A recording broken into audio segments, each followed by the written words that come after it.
kepada keluarga Malaysia. Menurut Perdana Menteri Datuk Seri Ismail Sabri Yaakob, dalam usaha mencapai negara sifar karbon menjelang 2050, komitmen pelaburan dari negara luar membangunkan industri teknologi hijau seperti kenderaan elektrik EV dan fasilitinya sangat dialukan sebagai platform menjaikan ekosistem industri berkenaan.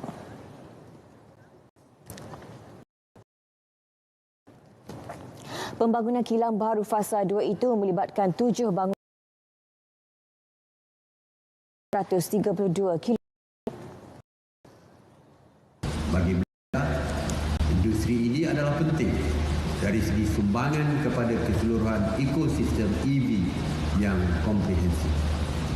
Saya yakin warga kerja keluarga Malaysia akan kekal berdaya tahan dan terus menyumbang bersama-sama dalam membangunkan ekonomi. Bila berucap demikian pada Majlis Perasmian Pecah Tanah Kilang Baru Fasa 2, Samsung SDI Energy Malaysia menerusi rakaman video di Senawang Negeri Sembilan. Pelaburan dianggarkan berjumlah 7 bilion ringgit itu dijangka mula beroperasi sepenuhnya pada 2025 dengan kemampuan menghasilkan 800 juta sel bateri EV setahun.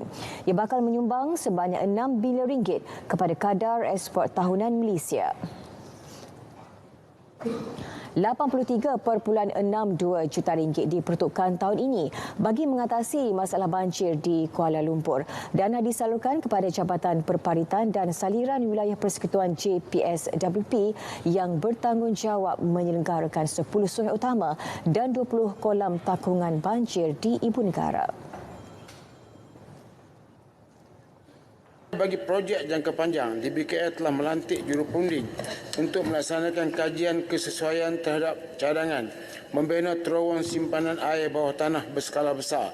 Terowongan air bawah tanah ini telah dibina di beberapa bandar besar seperti Tokyo, Bangkok, Singapura, Amsterdam.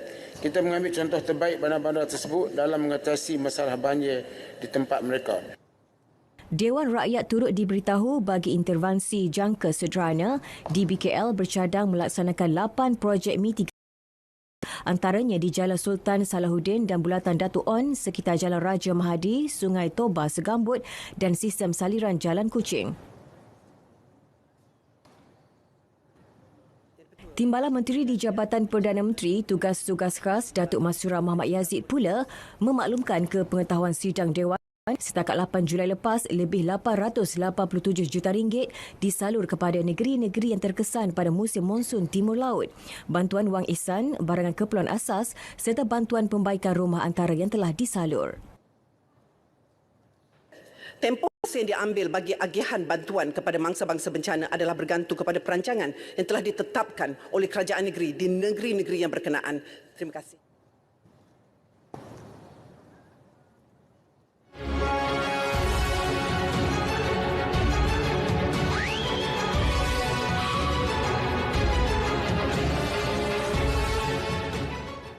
Empat bidang utama dalam sektor pertanian menjadi fokus kerajaan negeri Kelantan untuk dibangunkan secara produktif dalam usaha menjadi pembekal makanan negara. Antaranya dengan menyediakan peruntukan khas RM melalui Perbadanan Kemajuan Pertanian Negeri Kelantan. Menurut Menteri Besar Kelantan, Datuk Ahmad Yaakob, peruntukan tersebut bagi pelaksanaan projek ternakan ayam pedaging tertutup semi-automatik dan peternakan lembu secara integrasi di ladang sawit. Pengusaha agromakanan disarankan agar bersedia dengan pelbagai transformasi bidang berkenaan. Galakan ini dengan satu dasar bertani satu ibadat. Kita dah garap dah. Jadi ada kepahaman, ada kesedaran. Maka semua pihak sekuat-kuatnya telah mengambil bahagian bagi menjadikan Kelantan sebagai sebuah negeri pengeluaran. InsyaAllah kita akan pertahankan keadaan ini. Kita cubalah selama kerajaannya untuk memikirkan bagaimana keadaan yang boleh kita buat supaya tanah terbiar contohnya dapat diusahakan lebih pada 3,000. Bantuan-bantuan apa yang boleh kita beri kepada rakyat supaya mereka bangkit dan mereka maju untuk menangani masalah kekurangan bahan makanan contohnya. Bekalan ikan di Kedah masih stabil walaupun berlaku kenaikan harga ketika ini. Pengarah Lembaga Kemajuan Ikan Malaysia LKIM Kedah, Dr. Abdul Salim Tajuddin berkata, bekalan turun naik berikutan faktor cuaca di laut ketika ini menyebabkan jumlah tangkapan berkurangan. Beliau berkata bekalan ikan dijangka kembali pulih penghujung tahun ini. Ketika ini tangkapan ikan secara purata sekitar 10 tan metrik sehari berbanding sebelum ini 50 tan metrik. Ikan ni kalau dia naik harga macam mana pun dia akan turun harga balik. Percayalah kalau berlaku tangkapan tu lebih, ikan akan turun harga. So kita berdoalah kalau kita harga mahal ni pun baik untuk nelayan juga. Bukan mesin lain dapat balik hasil yang baik. Tapi bila pengguna kata mahal tu, dia taklah sampai ke RM20, jadi kita tak sampai. Bagi menampung kekurangan bekalan itu, LKIM katanya mempunyai bekalan ikan sejuk beku Q-Fish yang mencukupi. Beliau berkata demikian selepas menyampaikan 400 kg ikan sejuk beku kepada penduduk terjejas banjir di Kupang Baling. Betul-betul saya berasa terima kasihlah banyak-banyak bagi semua pihak lah yang tolong kami kan. Kami pun tak tahulah ayak naik laju tu kan. Kami tak tahu nak kata apa lah. Tadi nak buat apa barang banyak hilang kan. Sebab tak ada nyawa. Itulah ikan ni benda yang teruji kena makan kan. Beli jugalah. Jadi sekarang ni atas orang kata apa? Prihatin ni alhamdulillah tahanlah 2-3 hari. Namanya anak ramai kan. Terasa jugalah keadaan ekonomi hari ini. KPDNHEP membuka 6,457 kertas siasatan bagi pelbagai kesalahan dengan nilai rampasan RM25.94 juta. Ia menerusi pemeriksaan di lebih 480,000 premis perniagaan di seluruh negara setakat Jun tahun ini. Kesalahan dia selalunya aduan bekalan, kekurangan dana, harga tidak dipatuhi. Itu yang banyaklah. Dan juga sekarang ini dikatakan ada penyelewengan dan kehidupan. Tapi itu tak berapa banyaklah. KKPDNHEP juga menerima 6,700 dan 89.61% daripadanya berjaya diselesaikan. Pada masa sama, KP kan kompaun RM3.33 juta dan jumlah dendanya lebih RM167,000. Beliau berkata demikian pada majlis sambutan Jubli Emas Hari Penguatkuasa ke-50 di Penjara Kajang. Juga akan mula memberikan perhatian kepada semua barangan dan perkhidmatan lain yang boleh menyumbang ke arah peningkatan inflasi, dan kita memberi jaminan kita akan terus menggunakan pendekatan secara proaktif mengawal dan mengekalkan negara berada pada kadar inflasi yang boleh diurus dan tidak mengalami inflasi yang tinggi.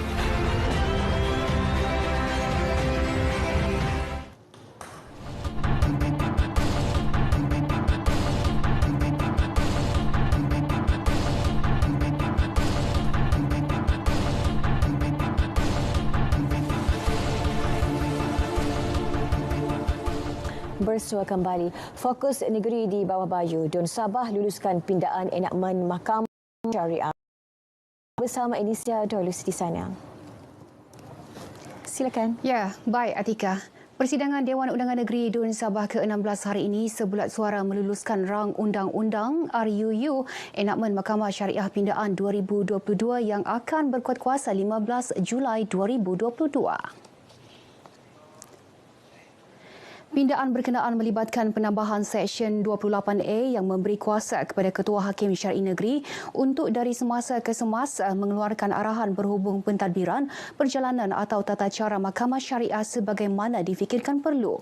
Ketika membentangkan RUU berkenaan, Menteri Tugas-Tugas Khas Datuk Dr. Muhammad Arifin Muhammad Arif berkata, sebelum ini tiada sebarang peruntukan undang-undang yang membolehkan Ketua Hakim Syar'i Negeri mengeluarkan arahan atau arahan amalan sehingga menimbulkan konflik dalam kalangan pengamal syariah. RUU ini tidak melibatkan sebarang perbelanjaan tambahan. Kerajaan negeri melalui Jabatan Pertanian sedang mengkaji secara proaktif mengurangkan kebergantungan import makanan haiwan, baja dan racun serangga dari luar negara. Menteri Pertanian dan Perikanan Datuk Seri Panglima Dr. Jeffrey Kitingan berkata terdapat bahan import yang masih diperlukan dari luar negara seperti Brazil, China dan Ukraine.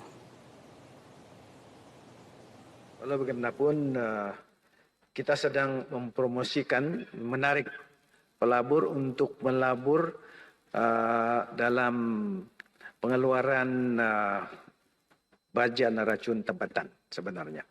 Dan kilang itu juga boleh dipertimbangkan selagi kita mendapatkan kepastian daripada R&D kita yang semua bahan-bahan ini mencukupi untuk dikilangkan. Beliau menjawab soalan tambahan Adun Sindumin Datuk Dr. Yusof Yaakob dalam sidang Dun Sabah.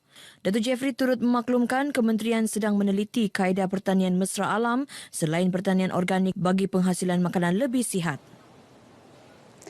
Sejumlah 12.413 juta ringgit diperuntukkan bagi pelaksanaan 354 projek kecil Unit Pemimpin Pembangunan Masyarakat UPPM di kawasan Pembangkang setakat Jun tahun ini.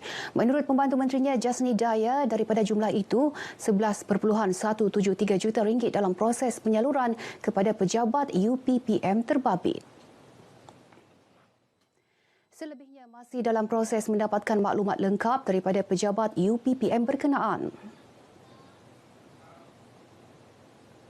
Permohonan bagi mendapatkan peruntukan ini perlu dikemukakan kepada Yang Amat Berhormat Ketua Menteri, dan ini bermaksud bahawa peruntukan hanya akan disalurkan ke pejabat yang berkenaan sekiranya ada kelulusan daripada Yang Amat Berhormat Ketua Menteri dan ianya tertakluk kepada prosedur kewangan yang sedia ada. Jasni menjawab soalan Adun Sekong alias Sani mengenai jumlah peruntukan disalurkan kerajaan negeri kepada UPPM di kawasan Adun Pembangkang dalam sidang Dun Sabah. Terdahulu Ketua Menteri yang juga Menteri Kewangan Datuk Seri Panglima Haji Jinor ketika menjawab soalan tambahan Adun Moyog, Datuk Daryl Leking memaklumkan sejumlah 1.15 juta ringgit diperuntukkan kepada UPPM Moyog bagi pelaksanaan 13 projek di kawasan itu. Sementara itu, 24.1 juta ringgit diperuntukkan menerusi rancangan Malaysia ke-12 untuk menaik taraf perkhidmatan baik pulih serta penyelenggaraan infrastruktur Taman-Taman Sabah TTS. Pembantu Menteri Pelancongan Kebudayaan dan Alam Sekitar Datuk Johniston Bangkuai memaklumkan 13.8 juta ringgit juga diperuntukkan untuk pembangunan pelancongan di kawasan layang-layang kilometer 4 Gunung Kinabalu. Taman-Taman Sabah telah mensasarkan penyediaan infrastruktur kemudahan pelancongan alam semula jadi taman sebanyak 20 lokasi berpotensi di 9 buah taman di seluruh Sabah telah dikenal pasti sesuai dibangunkan sebagai tempat tarikan pelancongan. Manakala melalui inisiatif Pelan Pembangunan Sabah Maju Jaya, TTS menyenarai dua fokus semasa iaitu mewujudkan pusat latihan altitud tinggi antarabangsa Gunung Kinabalu di Kundasang serta memperkenal produk pelancongan berimpak tinggi dan pulangan pantas seperti skuba rangka kapal dan berbola terumbu. Datuk Johniston menjawab soalan adun dilantik Datuk Seri Panglima Yong Tek Lee dalam sidang Dun Sabah. Sementara itu, Menteri Belia dan Sukan KBS Datuk Elron Alfred Angin memberitahu KBS sedang menjalin kerjasama dengan Universiti Malaysia Sabah UMS untuk menyediakan latihan intensif atlet menggunakan bantuan teknologi. Ini bagi mengenal pasti atlet muda berbakat mengikut kepada bidang sukan yang diceburi dan mula berlatih dengan program latihan yang lebih sistematik agar atlet muda ini mampu bersaing walaupun dalam usia yang muda. Bakat-bakat muda mempunyai komposisi gentian otot adalah sesuai untuk acara sukan seperti maraton. Datuk Elron menjawab soalan adun Sindumin Datuk Dr. Yusof Yaakob mengenai cadangan kerajaan mewujudkan akademik sukan di daerah terpilih bagi menaikkan semula kecemerlangan sukan Sabah. Kementerian Kerja Raya Sabah mendapati tiada keperluan untuk mewartakan jeti pemunggahan ikan di negeri ini sesuai dengan perundangan ditetapkan dalam Enakmen Pelabuhan dan Dermaga 2002. Bagaimanapun, pembantu menterinya Datuk Limus Juri memberitahu bagi membolehkan jeti beroperasi, pemilik atau pengendali jeti perlu mendapat kebenaran pengarah Jabatan Pelabuhan dan Dermaga Sabah. Hasil semakan Kementerian ini mendapati bahawa merujuk kepada mekanisme perundangan negeri yang sedang berkuasa buat masa ini, tidak ada keperluan untuk pewartahan. Pada masa ini, di bawah Enakmen Pelabuhan dan Dermaga 2002, GPDS hanya memainkan peranan untuk mengeluarkan kebenaran dan tidak ada keperluan pewartahan setakat ini. Beliau menjawab soalan Ahli Dewan Undangan Negeri Adun Tempasuk Muhammad Arsyad Bistari mengenai inisiatif kementerian mewartakan jeti pemunggahan ikan ketika kedangan Dun Sabah ke-16 di Kota Kinabalu. Sementara itu, Pembantu Menteri Pembangunan Perindustrian Tamin Zainal memberitahu sidang DUN 17 program dilaksana kementerian menerusi kempen Belilah Barangan Buatan Sabah sepanjang tahun ini bertujuan memperkenal produk buatan usahawan industri kecil dan sederhana IKS tempatan. Kementerian juga membantu usahawan baru yang mempunyai produk dan potensi dengan memberi bantuan dari segi reka bentuk pembungkusan baru termasuk logo, kandungan nutrisi, khotbah serta mencetak pembungkusan.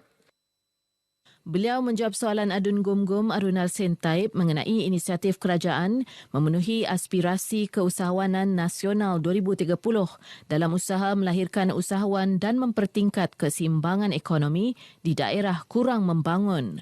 Tambah beliau, Jabatan Pembangunan Perindustrian dan Penyelidikan EIDR pula akan membuka 4 lagi pusat produk IKS di Keningau, Tuaran, Tawau dan Kota Marudu.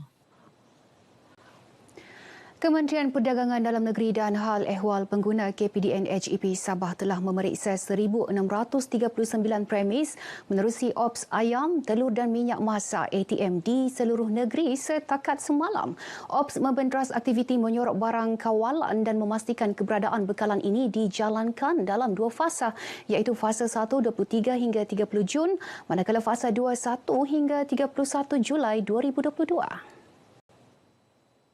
Menurut kenyataan pengarah Pejabat KPDN HEP Sabah Joji Abbas, daripada pemeriksaan tersebut 23 kesalahan dikesan di bawah Akta Kawalan Harga dan Anti Pencatutan 2011, Penandaan Harga bagi Barangan dan Caj Perkhidmatan 2020 dan Akta Kawalan Bekalan 1961 yang melibatkan rampasan bernilai RM1,904,975. Antara kesalahan menjual barangan terkawal melebihi harga maksimum dan gagal meletak tanda harga berwarna merah jambu bagi barangan terkawal. Kru RTM berkesempatan turut serta dalam pemantauan KPDN HEP yang dijalankan di pasaraya sekitar Kota Kinabalu dan bertemu pengguna yang mengharapkan isu ketidakstabilan harga barangan dapat ditangani sebaiknya. Coba kasih turun sikit lah. Habis kita punya sekarang pun kan susah, kerja pun susah. Kan barang naik tapi dia orang gaji dia tidak memadai lah. Bau cari itu bungkus minyak. Ada sikit juga mahal sikit lah. Tapi semua barang sini compare di luar supermarket ada juga murah. Cari barang keperluan lah. Macam minyak masak, gula, beras. Dia punya harga boleh tahan dah. Dia punya harga sekarang tidak sama macam dulu. Sekarang kan barang naik. Ya, sekian perkembangan dari Sabah. Berita selanjutnya dalam negara bersama Atika. Atika, silakan. Baik, terima kasih Anissa untuk perkembangan di Sabah. Seterusnya kita ikuti dahulu laporan cuaca semasa di seluruh negara bersama Pegawai Met Malaysia Rashadam Amirul Ashraf Roslan. Silakan. Baiklah, Assalamualaikum dan salam hormat kepada semua penonton. Kita mulakan informasi cuaca pada petang ini dengan melihat kepada carta angin semasa. Dapat diperhatikan ketika ini, angin masih lagi bertiup dari barat daya menuju ke semenanjung Malaysia dengan kelajuan yang agak sederhana sekitar 20 hingga 30 km sejam. Namun demikian, dapat diperhatikan juga ketika ini terdapat penumpuan angin di sekitar kawasan di timur Johor yang mana keadaan ini boleh membawa kepada kelembapan yang tinggi dan hujan yang berpanjangan di kawasan-kawasan berkenaan. Hal ini dapat kita perhatikan dengan lebih jelas lagi di mana buat waktu ini, hujan lebat kini sedang berlaku di 1-2 tempat lebih tertumpu di sekitar selatan Semenanjung melibatkan kawasan di sekitar Johor, Negeri Sembilan, Pahang dan juga Selangor. Keadaan hujan yang sedang berlaku ketika ini dijangka boleh berlanjutan sehingga ke malam nanti. Manakala bagi lain-lain kawasan di Semenanjung Malaysia, keadaan cuaca adalah baik dan tiada hujan pada petang ini. Bagi tinjauan cuaca semasa di Sabah dan Sarawak pula, dapat diperhatikan ketika ini, hujan lebat kini sedang berlaku di 1-2 tempat melibatkan hampir ke semua bahagian di Sarawak, termasuklah di sekitar bahagian pedalaman dan pantai barat di Sabah. Keadaan hujan yang sedang berlaku ketika ini juga dijangka boleh berlanjutan sehingga ke malam nanti. Baiklah, sekian sahaja informasi cuaca pada petang ini. Dapatkan maklumat cuaca terkini dan sahih melalui aplikasi My Cuaca atau boleh ke laman sesawang kami di www.met.gov.my. Sebelum berpisah, kita ikuti tinjauan cuaca bagi bandar-bandar utama di Malaysia. Sekian, Assalamualaikum.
Seterusnya kita ke Bumi Kenyalang. Antara fokus berita dari Sarawak hari ini, yang di-Pertua Negeri dianugerahkan pingat tertinggi pengangkap Sarawak. Dan itu kita langsung bersama Buma Wiyin. Buma. Ya, Tika, terima kasih. Yang di-Pertua Negeri Tun Pehin Sri Abdul Taib Mahmud hari ini dianugerahkan pingat tertinggi pengangkap Sarawak oleh Majlis Pengangkap Sarawak. Anugerah Bintang Pengangkap Kenyalang Sarawak itu telah disampaikan oleh Yang di-Pertua Majlis Pengangkap Sarawak Tan Sri William Mawanikom kepada Tun Pehin Sri Abdul Taib Mahmud dalam satu majlis ringkas di Demak Jaya, kediaman rasmi Yang di-Pertua Negeri. Menurut Tan Sri William, penganugerahan tersebut adalah bagi menghargai sumbangan Tun Pehin Sri Abdul Taib yang merupakan bekas Ketua Pengangkap selain peranannya kini sebagai penaung Persatuan Pengangkap Sarawak.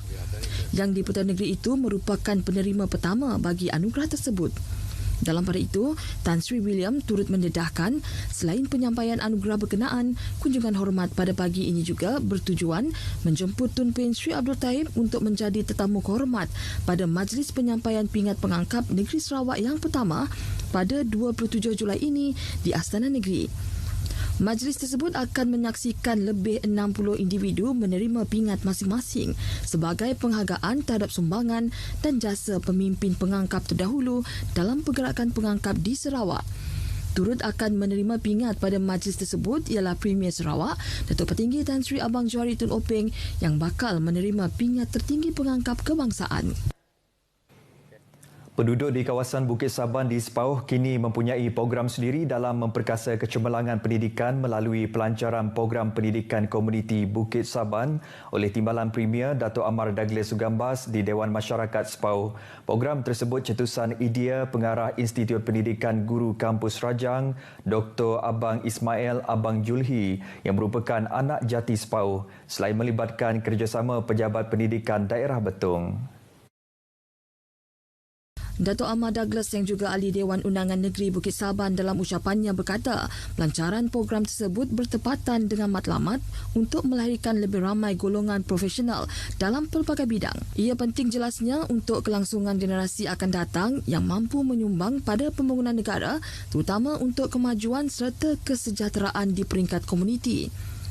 Beliau juga gembira kerana salah satu objektif program tersebut adalah untuk membantu pelajar menguasai bahasa Inggeris.